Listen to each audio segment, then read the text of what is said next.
Olá, tudo bem? Meu nome é Elias Jabur, eu sou professor de Economia da Universidade do Estado do Rio de Janeiro. Vou ser honesto com vocês, assim, vou até atropelar um pouquinho aqui o roteiro, mas eu não gosto muito de discutir caricaturas, né? Uma dessas caricaturas que envolve a China, de que a China tem trabalho escravo, de que é o trabalho escravo que sustenta aquele processo. Bem, é uma mentira. Era tudo mentira! Era. Não, pera. Era tudo mentira. Mais do que isso, a China é o local do mundo dos salários mais crescem, por incrível que possa parecer para você. Vamos falar um pouquinho sobre isso.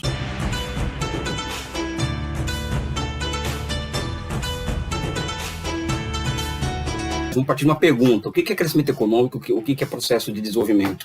O processo de desenvolvimento econômico, ele é um processo que pode ser caracterizado de diversas formas, mas partindo de um ponto de abstração assim mais interessante que eu acho, é o processo de especialização. Esse processo é caracterizado, por exemplo, pela transferência para cidades de atividades que não estão relacionadas diretamente com a produção de alimentos, ou seja, transferência para a cidade de atividades que outrora era feito dentro da fazenda. Para as cidades também se transfere pessoas. A manufatura começa a existir na cidade, essa manufatura começa, vamos dizer assim, a transferir para a agricultura instrumentos de trabalho. Esses instrumentos de trabalho, eles elevam a produtividade do trabalho na agricultura, que leva, por sua vez, entre aspas, a expulsão de mão de obra do campo para a cidade, e, em grande medida, essa mão de obra ilimitada, ou, vamos dizer assim, esse exército industrial de reserva, ele é um ativo que pode ser considerado importante para estágios iniciais de crescimento econômico. Eu falei aqui mão de obra ilimitada, né? Tem um autor que eu também gosto muito, Arthur Lewis, foi até prêmio Nobel em 79, com uma tese interessantíssima.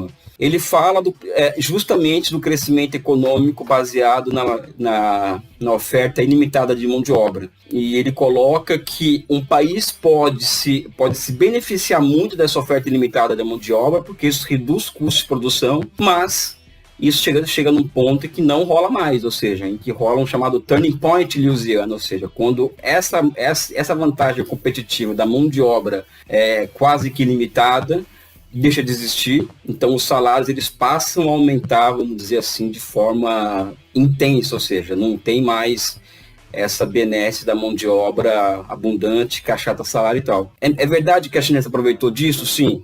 Só que essa abstração, quando ela é feita para o caso chinês pós-78, é um pouco complicada, porque em 78 existia uma herança de economia planejada, em que o trânsito de pessoas do campo para a cidade é muito mais rigoroso, é mais planificado, por isso que a China não tem favelas, ou seja, as pessoas não saem do campo para a cidade assim facilmente, é um sistema que está se flexibilizando ao longo do tempo. Na China, o que se chama aqui no Ocidente de exército industrial de reserva, que o Marx chama isso, na China não existe isso. Ou seja, aquela superpopulação nas cidades, amontoada em favelas, porque na China a terra ela é propriedade do Estado, que concede às famílias, então as pessoas elas têm um local no limite para ficar durante períodos de baixa empregatibilidade, né?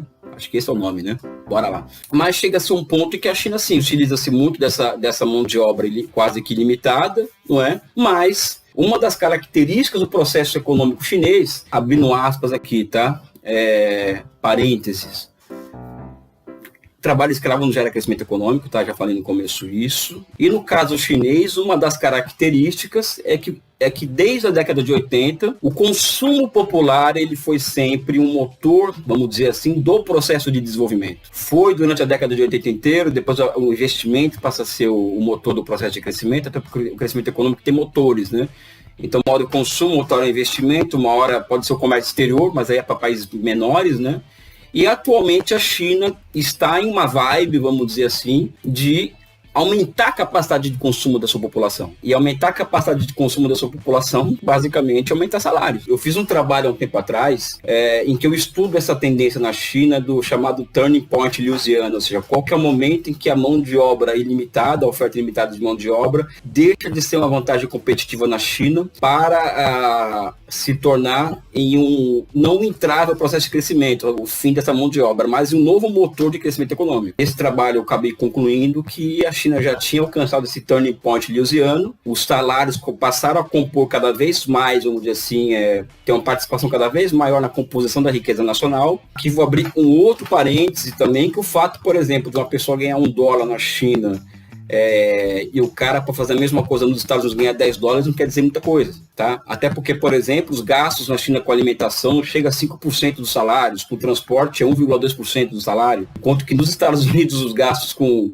alimentação é muito alto, transporte, ou seja, gasolina. Existem, vamos dizer assim, diferentes formas de se calcular salários, que inclusive tem até uma forma de se verificar, que é o PIB por paridade de poder de compra, em que a China já há mais de 10 anos é o maior PIB do mundo a partir desse critério. Pois bem, qual que é a tendência da China hoje? Aliás, a tendência recente da China. Tem um gráfico que vai aparecer aqui que demonstra o seguinte, que entre 2008 e 2017, os salários médios chineses cresceram em média 200%. Estou falando em um contexto em que o Brasil congela salário, o Brasil quebra-se regras em que o salário mínimo aumenta de forma qualitativa, ou seja, PIB mais inflação do ano anterior, ou seja, o Brasil tem uma reforma trabalhista em que o trabalho passa a ser uma mercadoria altamente precarizada. Falando do Brasil. Estados Unidos, então, nem se fala. Estados Unidos é 40 anos de crescimento de produtividade lá, direto, ou seja, a produtividade não para de crescer nos Estados Unidos, os salários mantêm-se estagnados. A China a tendência é outra. A China a tendência é os salários aumentarem o peso no tamanho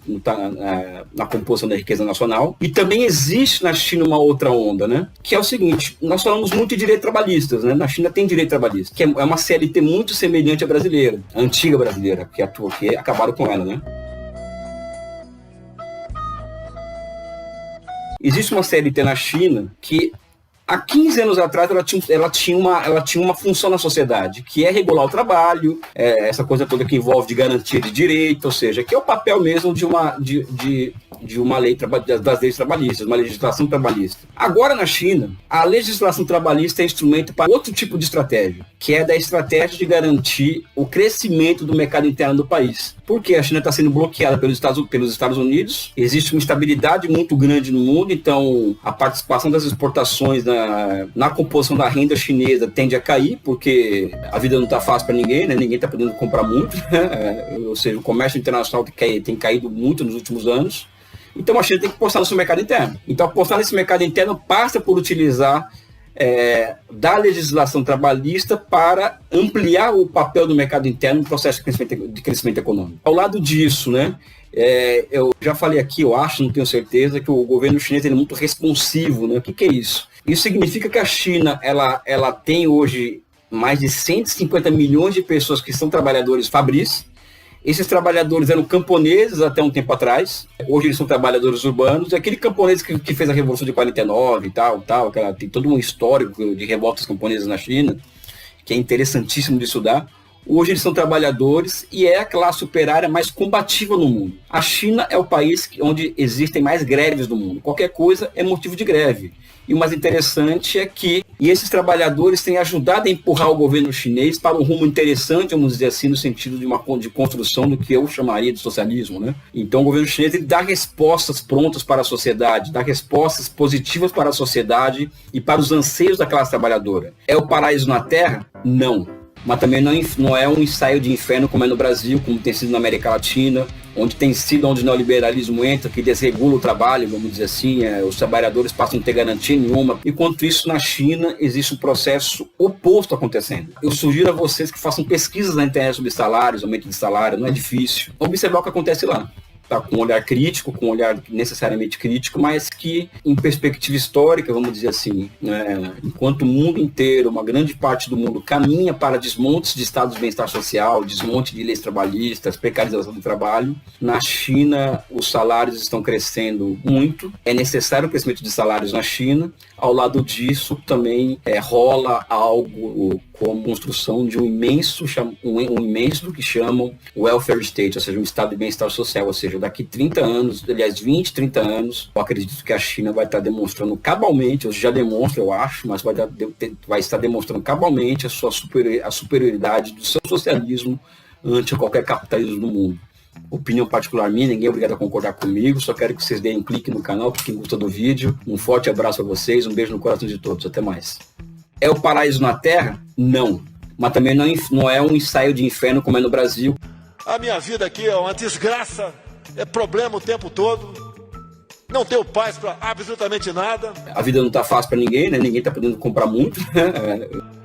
Não posso mais tomar um caldo de cana na rua, comer um pastel.